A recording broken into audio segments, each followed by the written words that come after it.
Lives na Kik de segunda a sexta às 9 da noite. Fica ligado aí. Link na descrição.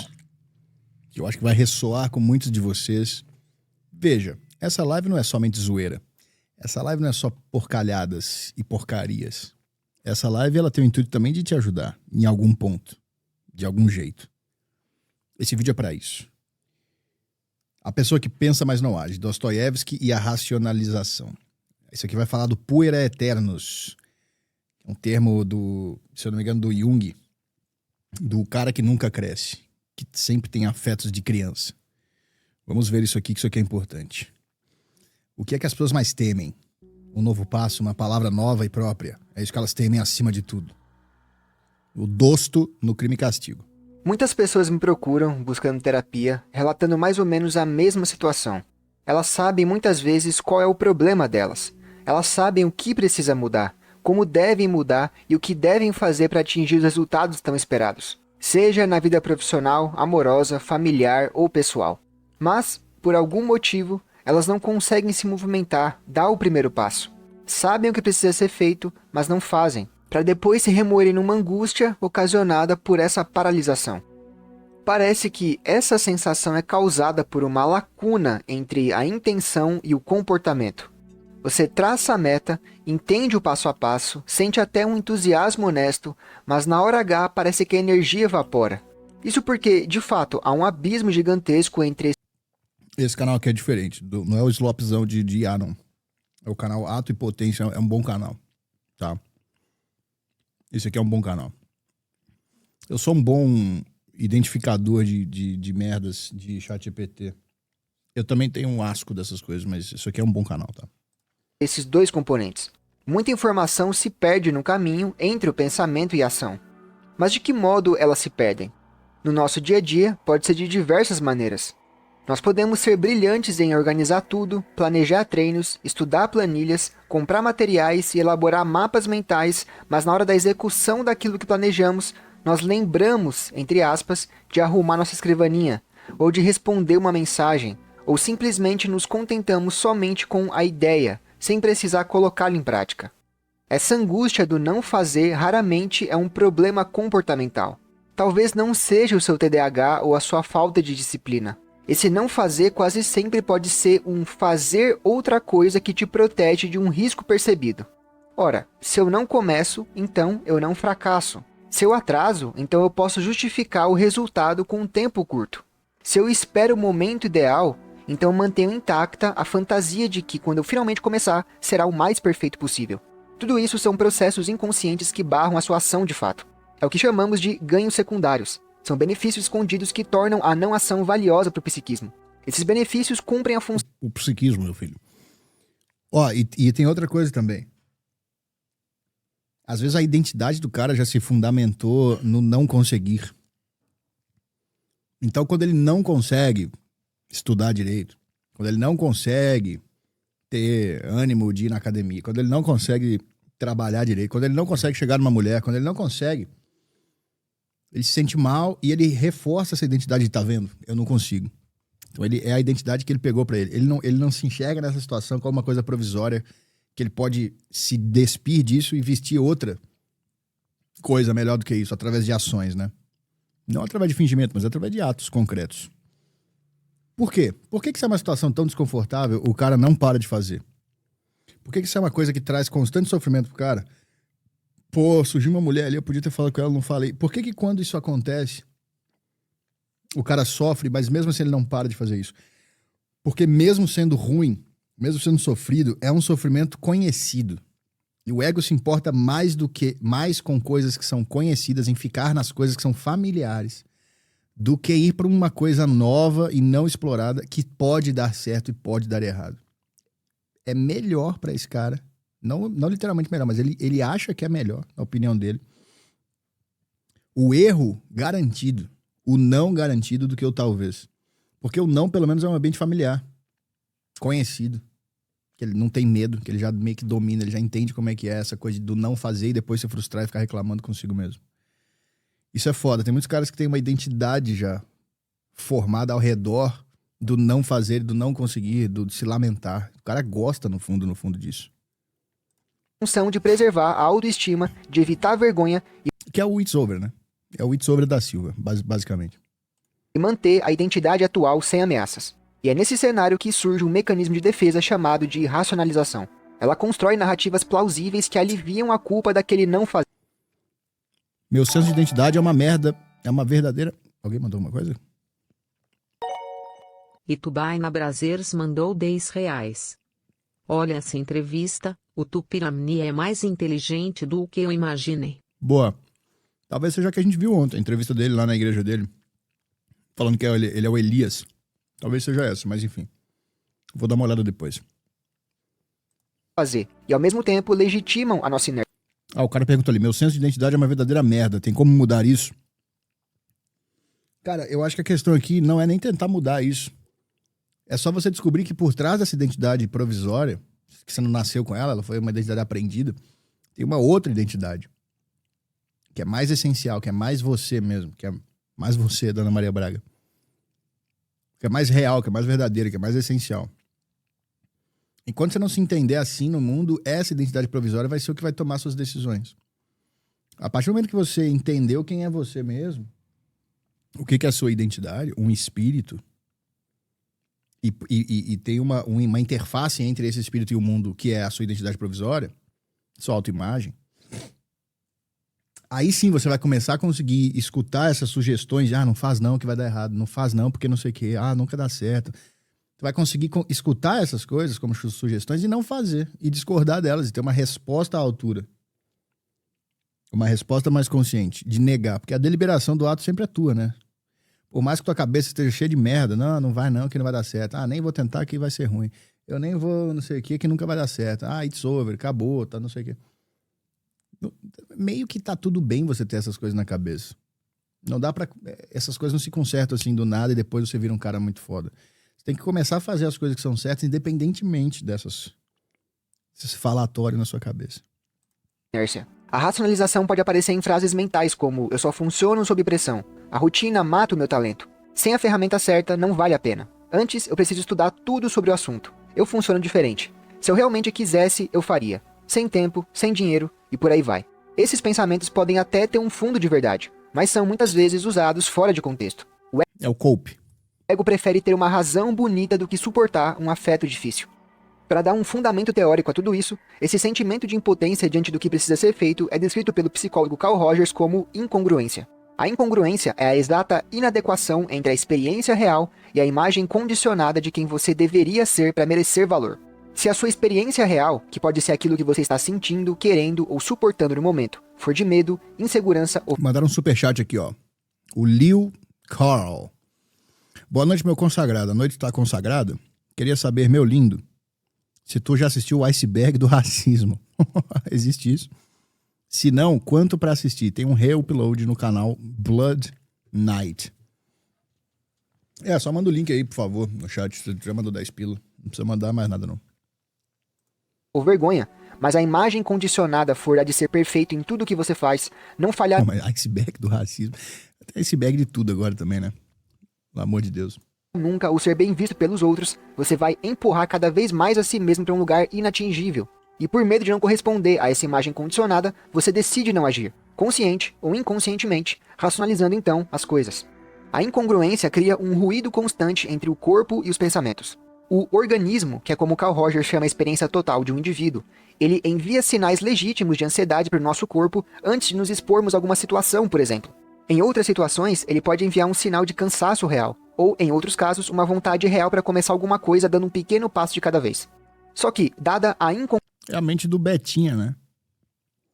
Tipo assim, o cara quer chegar numa mulher, quer conversar com ela, quer dar oi. E ele começa a se tremer. incongruência entre a experiência real desses sinais legítimos e o pensamento, a imagem condicionada que criamos vai chamar... Pô, eu acho que nesse sentido eu sou meio sem noção. Eu acho que eu fui bem criado nesse sentido. Sei lá, com 15 anos, se eu gostava de uma mulher, eu chegava e falava oi, me apresentava, começava a conversar. Chamar todos esses sinais de fraqueza. A ansiedade antes da exposição vai ser interpretada como covardia, o cansaço como preguiça, e a vontade de começar pequeno como falta de ambição. Cada passo, então, vira um teste de valor pessoal. E viver em teste permanente é viver constantemente em alerta. Você posterga Tiagão Lascador, eu trabalho, academia e tarefas da casa tomam muito meu tempo e por isso não consigo ver a live completa. Por favor, poste os cortes desses momentos mais sérios ou reflexivos. Pode deixar. Isso aqui vai ser postado. as coisas até se sentir realmente apto para fazer aquilo. Mas a aptidão que você exige nunca chega, justamente porque é idealizada. Então, se o seu plano é racionalmente perfeito, mas não sai do papel, está faltando uma peça. Duas, aliás. O corpo e a emoção. Thiago começou a fazer lives no YouTube hoje. O Loen foi processado e parou hoje. Não quero fazer acusações, mas... O que aconteceu com o Loen? Não tô sabendo, cara. O que houve? A mente pensa, mas é o corpo que decide. É no corpo que a decisão ganha tração. É no corpo que acontecem os batimentos, a respiração, a tensão, o calor, o frio na barriga. Quando você ignora esses sinais e tenta se convencer apenas com a lógica, o ego então vai reagir com mais racionalização. Já quando você inclui o próprio sentir, você cria um circuito completo que parte da percepção, passa pela nomeação dos sentimentos, que ocasiona a regulação das emoções pelo corpo e finalmente culmina na ação. Como escreve Carl Rogers, a pessoa descobre cada vez mais que seu próprio organismo é digno de confiança, que constitui um instrumento adequado para descobrir o comportamento mais satisfatório em cada situação imediata. Na medida em que essa pessoa está aberta a toda a sua experiência, ela tem acesso a todos os dados disponíveis na situação. E sabe o que você pode fazer para conseguir isso aqui? Jiu-jitsu. Escuta essa dica. Procura a academia mais próxima e se matricula. O problema é que hoje em dia nós aprendemos a ver as emoções e as sensações, como a ansiedade, o tédio, a tristeza, a vergonha ou cansaço, como defeitos de caráter e não como dados disponíveis para as nossas situações. De que serve a tal mente blindada que tanto falam por aí, se você está ignorando os sinais do seu corpo, Eu tenho a mente blindada, moço. Arquétipo Salomão. racionalizando e se fechando para cada sentimento e emoção que venha a sentir? Uma pessoa assim tem a cabeça Eu não ganhei a prefeitura porque eu não ativei os arquétipos certo. Não ativei o arquétipo do legionário romano. performática que produz narrativas impecáveis enquanto o corpo vive no caos, pois a pessoa não sabe o que está se passando com ela e se afasta cada vez mais do que a moveria de verdade. Se não soubermos nomear nossas emoções e sensações, a estrada da nossa motivação vai terminar no planejamento e não vai sair da idealização. Se soubermos nomear nossas emoções com mais precisão, mais informações teremos ao nosso dispor. Muay Thai serve como substituto? Serve.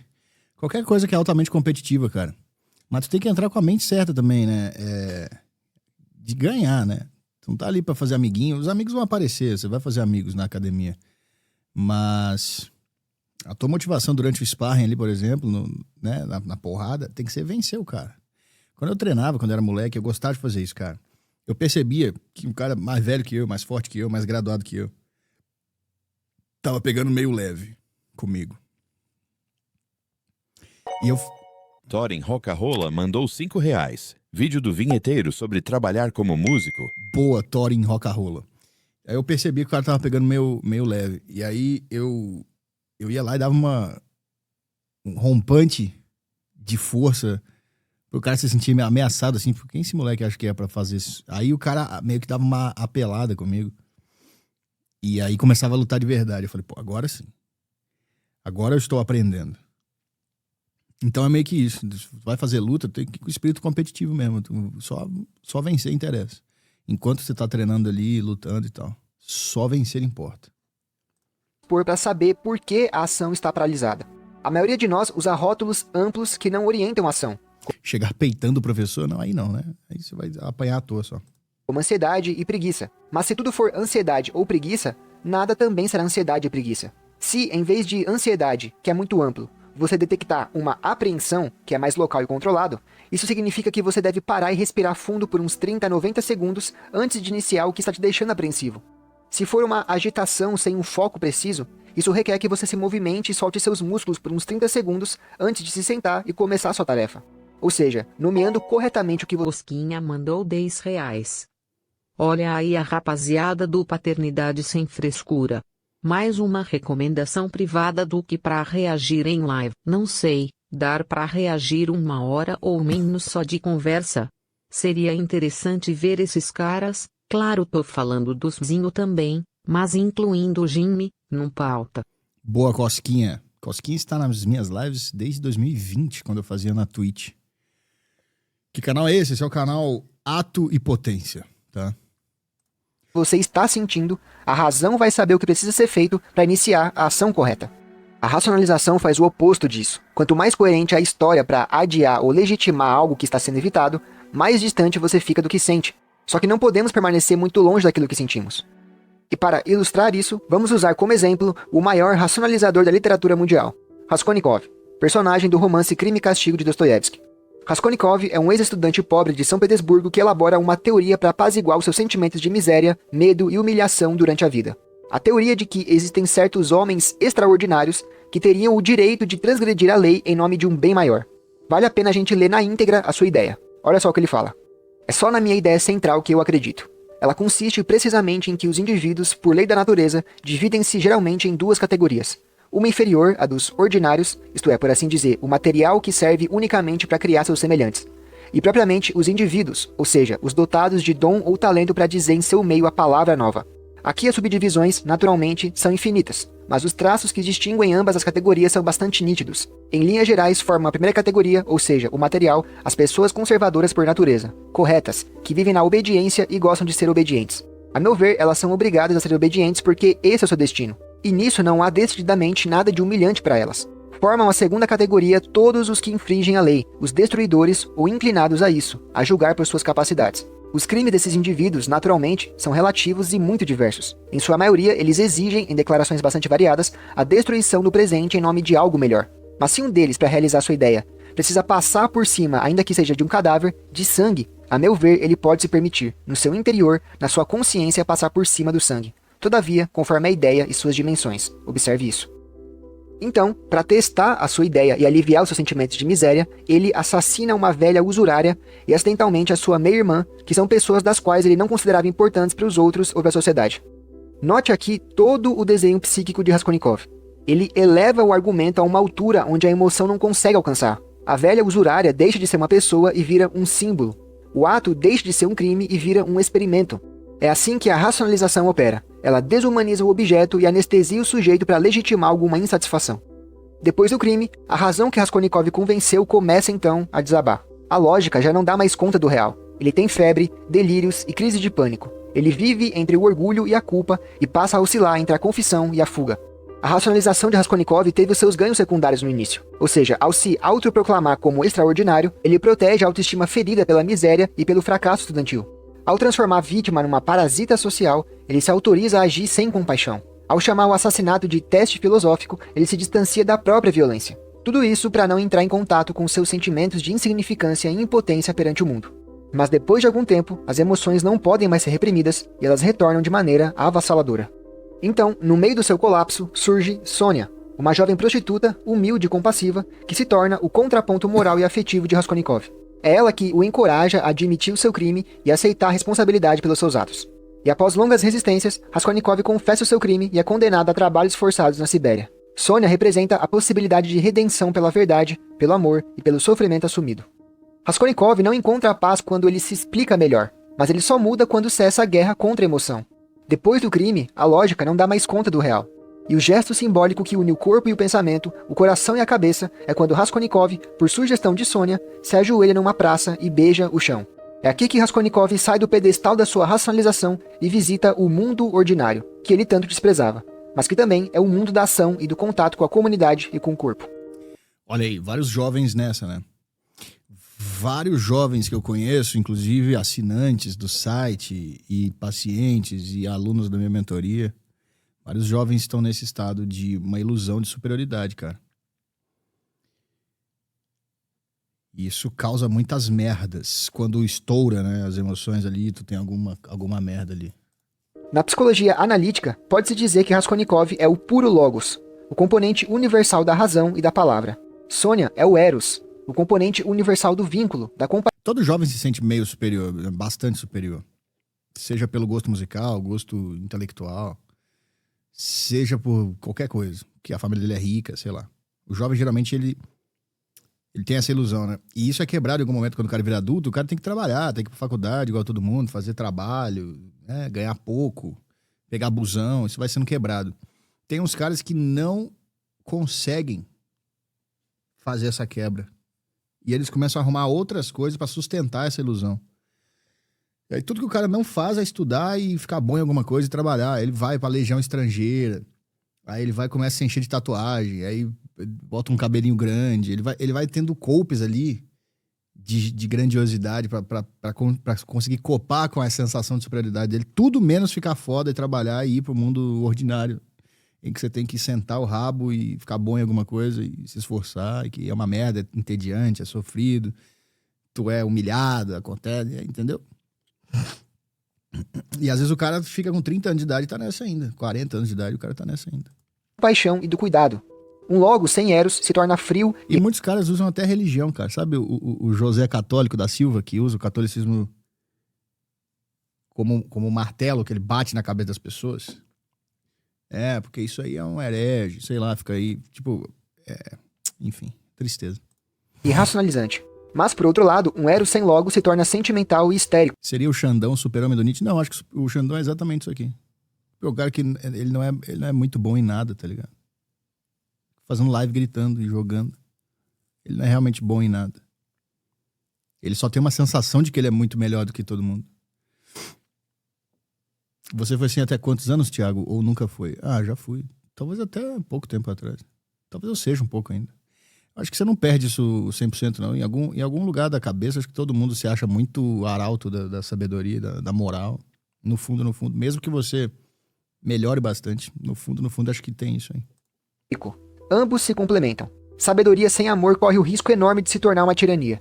Em outras palavras, precisamos desse componente erótico nas nossas vidas, que reintroduz a sensibilidade e integra esses dois opostos.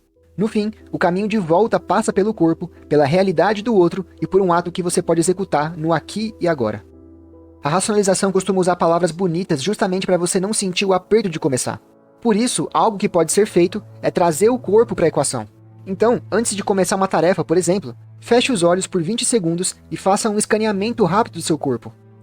Pisque o cu lentamente. Entre a sua atenção no rosto, na mandíbula, no peito, no abdômen, nas mãos e se pergunte: onde estou sentindo uma resistência agora? Se a tensão está no peito, provavelmente há uma apreensão. Se ela está no maxilar, há uma defesa. Se está no estômago, um medo de exposição. Se está no ombro, um peso de obrigação. E depois desse escaneamento, aplique um microajuste físico específico. Pisquei, vai se fuder. Todos que estão ouvindo agora vão piscar o cu, porque eu mandei. Você vai ficar subitamente consciente do seu cu agora e vai piscar ele enquanto eu estou falando isso. Pronto, podem me xingar agora. Ou seja, relaxe a sua mandíbula, alongue o peitoral, respire um pouco mais longo e só então execute a tarefa que está te trazendo resistência, em pequenos passos e sem pensar muito no resultado. A emoção não é inimiga da disciplina. O problema não é sentir demais, é sentir sem uma devida condução. As emoções têm as suas mensagens úteis. A raiva, por exemplo, pode te dizer que talvez você esteja ultrapassando certos limites. Se ela for canalizada, a raiva então pode virar assertividade para cortar tarefas que não são importantes. A frustração pode te informar que o desafio está acima do seu nível atual. Então, se ajustada à dificuldade, você volta para o seu fluxo. A vergonha pode te alertar para um medo de exclusão, mas se ela for reconhecida, você pode calibrar sua exposição. Se não entrarmos em contato e enfrentarmos essas emoções, tudo o que sobra é a racionalização. Mas então vem a pergunta que você deve estar se fazendo. Como vou conseguir nomear corretamente minhas emoções? Você pode manter um caderno de emoções ou de pensamentos. Nele você vai escrever com as Já é baitolagem. suas palavras a definição de cada emoção que você conhece e ir atualizando com o tempo. Você pode descrever as emoções fazendo analogias com coisas ou situações, contando uma história ou simplesmente definindo. A racionalização é o que sobra pro beta, pode crer. É o fake scenarios in my mind. Para expandir ainda mais. Monarquia Brasileira mandou R$10. Rugby é um esporte que infelizmente não é popular no Brasil, porém, vem sendo importante para forjar minha confiança e perder a timidez. Esportes e artes marciais assim são uma boa forma de exercer masculinidade e companheirismo ao longo do tempo. Recomendo que pelo menos uma vez deem uma chance para rugby ou jiu-jitsu. E não é difícil de encontrar, sou nordestino e jogo e disputo campeonatos. Cara, esse negócio de exercer masculinidade aí, companheirismo, não tá com nada. Isso é tudo bobagem. Isso é tudo coisa de gay reprimido, na verdade. Tá? Quem quiser exercer masculinidade é porque você precisa aprender a ser homem. Se você precisa aprender a ser homem, é porque você não é homem, né? Se tem que ter alguém que te ensina a ser homem, você então não é homem, né? Então você tem que beijar homem na boca, só de zoeira, tipo vestir calcinha, tipo Lil Vinicinho, assim, da vida, tá ligado? Tipo um Diogo Defante, beijar homem na boca. Aí sim, isso aí é coisa de homem. Não tem negócio de exercer masculinidade, não. Mais o seu vocabulário, a literatura vai ser muito importante. Os livros de literatura são uma fonte riquíssima para você encontrar formas de conhecer melhor cada emoção. Qualquer romance da Jane Austen, Dostoiévski, Machado de Assis, entre outros, vão te oferecer diversas... Palpiteiro mandou R$10. Fiz um vídeo sobre uma banda que canta sobre teorias da conspiração. Boa, palpiteiro. Vamos ver depois. descrições diferentes e você pode copiá-las no seu caderno de emoções. No final, a razão ordena os sentimentos e a emoção equilibrada e devidamente nomeada conduz a ação em sua medida certa. Se você está paralisado... E outra coisa também, o cara que é adolescente, que é jovem, adulto, e tem uma ilusão de grandeza, de superioridade, ele vai comprar qualquer ideologia que justifique essa superioridade. O cara vai, sei lá, virar racista, ou virar alt-right, ou vai virar comunista, qualquer coisa ista, que ele vai se sentir moralmente muito superior, ou geneticamente muito superior, ou qualquer coisa superior a... Ou o catolicismo, que ele é espiritualmente superior, intelectualmente superior. E aí é uma merda, uma prisão do caralho, né? Tipo, o cara não tem robustez na personalidade dele ainda pra aprender essas coisas mais do alto. Ele não tem caráter ainda pra aprender sobre filosofia, sobre catolicismo, sobre cristianismo, sobre comunismo, sobre qualquer ismo. Ele vai pra essas coisas movido puramente por uma sensação de superioridade e que é maculada constantemente pela realidade, fazendo ele sentir inferioridade. Ele vai e busca refúgio nessas merdas. pelos seus pensamentos, talvez seja porque está faltando uma Sônia em sua vida. Mas ela não precisa ser encontrada fora. Sônia é também Sofia, a sabedoria divina e intuitiva que vive dentro de nós. É a Dulcinea de Don Quixote, a Beatriz de Dante, a Ariadne de Teseu e a Penélope de Ulisses. Em outras palavras, é aquela pulsão de vida que nos dá ânimo e nos conduz para a prática. Ela está dentro de você, basta dar atenção. Por isso que os clássicos são bons, né? Eles botam personagens ali que não são só personagens, são símbolos eternos, né? Não esqueça de conferir os links no primeiro comentário fixado e a descrição do vídeo para encontrar as recomendações de leituras complementares. Eu sou Felipe Luiz